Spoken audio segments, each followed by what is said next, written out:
iyo madaxda kale iyo injineerka shirkadda injineer Axmed Maxamed Cismaan dhammaantiin soo dhawaada munaasabaddan maanta waxa weeye dhagax dhigga xafiiska mashruuca barwaaqo ee wasaaradda xanaanada xoolaha iyo horumarinta reer miyiga Jamhuuriyadda Soomaaliland madaxa mashaariicda aan ilaahay barwaaqo guud ahaan ee procurement-ka iyo finance-kaba shaqaalaha isla mashruuca xanaanada xoolaha ee wasaaradda jooga iyo horumarinta reer miyigaba iyo dhammaan ka soo qaybgalayaasha iyo martida sharafta laba assalaamu calaykum waraxmatullaahi wabarakaatu mudane wasiir maanta waxaan joognaa maanta taariikhdu tahay 29 bisha November 2023 munaasabadda dhagax dhigga xafiisyadii uu mashruuca xanaanada xoolaha ee qaybta barwaaqo ay ku shaqayn lahaayeen oo munaasabadeeda dhagax dhigayno ayaan halkan u joognaa sidaa daraaddeed faahfaahinta waxaan u deenayaa insha Allah barwaaqo guud ahaan waxa ka wada hawlgala 5 wasaaradood oo ay ka mid tahay wasaaradda xanaanada xoolaha iyo horumarinta reer miyiga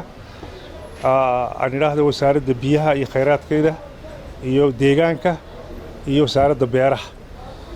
intaas 5 wasaaradood oo korjeegteenayso wasaaradda qorsheyntu ayaa ka wada hawlgala mashruucu hore wuxuu ahaan jiray sida loo socotaanba oo ka soo wareegay feeskiisii koowaad biyoole oo in waxyaabaha tangible-ka marka laga tago tababarada waxyaabaha ka helay waxa ka mid ahaa gaadiidkan hadda ay ku shaqeyno maantana mashruuciyo barwaaqo dhagax dhigga xafiisyada ay ku shaqeyn lahaayeen waxaanu soo bilaabmay bishii March ee 2023 meel fiican baynu maraynaa anigu yar dul istaagi oo ku saabsan mashruucan magaciisa sida ka muuqata boardkiisana ka muuqata waxa la yiraahdaa barwaaqo waa lacag iyo hanti ay dawladda Soomaaliland bangiga adduunka ugu deeqay 5 wasaaradood baa ka wada shaqeynaya waxaan runtii ku faraxsanahay in wasaaradda xanaanada xoolaha ay noqoto wasaaraddii koowaad ee dhismaheedu maanta oo halkan ka bilaabmayo taasi oo iyada lafteedu cadeyn oo ah ka go'naanta wasaaradda xanaanada xoolaha si gaar ah wasiirku hirgelinta iyo taabagelinta mashruuca oo runtii wasaaradihii kale oo dhan wali aanay dhismayaashoodii ana bilaabin runtii wasiir waan idinku hambalyeynaa dadaalka aad geliseen in mashruucu bilaabmo mashruucan dhismihiisa waxa ka horeeyay gawaadhi oo mashruucu leeyahay oo wasaaraddu leedahay oo qaranku leeyahay oo hore looga soo iibiyay wali waxa socda facility-gii iyo fududeyntii hirgelinta mashruuca hadday dhismo tahay hadday qalabayntiisa tahay hadday tahay kombiyuutarada iyo qalabka kale ee xafiiska ay ku shaqeynayaan shaqaaluhu gaadiidka dhismihii oo hadda socda waxaasoo dhan waxay hirgelin doonaan mashruuca ujeedadiisa oo ah in dalka laga qodo dhaamam waaweyn si halkaa loo gaadho waa hawl fududeyntii iyo start upkii mashruuca in halkan la soo gaadho markaa runtii waan idinku hambalaynayaa wasiir waxaan rajaynayaa inaynu mashruuca inta ka hadhayna aynu sidaa si ka badan u sii wadi doonno mubacd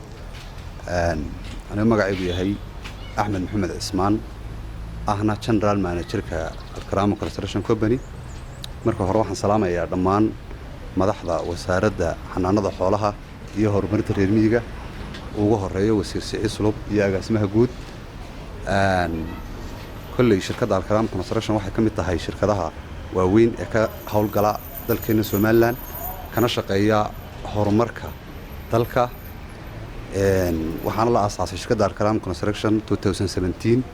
waxaana aasaasay dhalinyaro aqoon-yahana oo dalka wax ku bartay oo ku takhasusay culumta dhismaha jecel in dalkooda wax ka bedelaan mashaariic aad iyo aad u fara badan oo dalka qurux iyo quality ku soo kordhiyana ka fuliyay mashruucan maanta ku guuleysanay waxaan ballan qaadnaa ka shirkad ahaan inaan u dhisno sida ugu quality-ga wacan uguna tayada wanaagsan annaga oo ilaalinayna dhammaan qawaaniintii uu dhisma lahaa kuna fulinayna time-ka loogu talagalay loo asteeyay mashruucaasi ku fulo aad iyo aadna waa mahadsantii dhammaan groupkiiga horeeyay baa sharaxay dhismahan iyo waxa uu noqon doono waxaanu cadaynaynaa dhismahani inuu wax ka tari doono baahiyaha wasaaradda looguna adeegi doono bulshada kala duwan ee adeega ay u hayso wasaaradda xanaanada xoolaha iyo horumarinta reer miyigu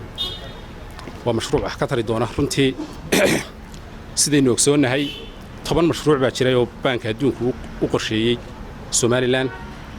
4 ka mid ah hadda hirgalay oo socda 4 ka mid ka mashruucan aan kala shaqeynaa barwaaqo wasaaraddeedu waxaan ogsoonahay inay tahay wasaaradda leading oo haysta runtii mashruuca labaad ee noogu jiray food security-ga runtii wixii annaga nagaga aadan ka wasaarad ahaan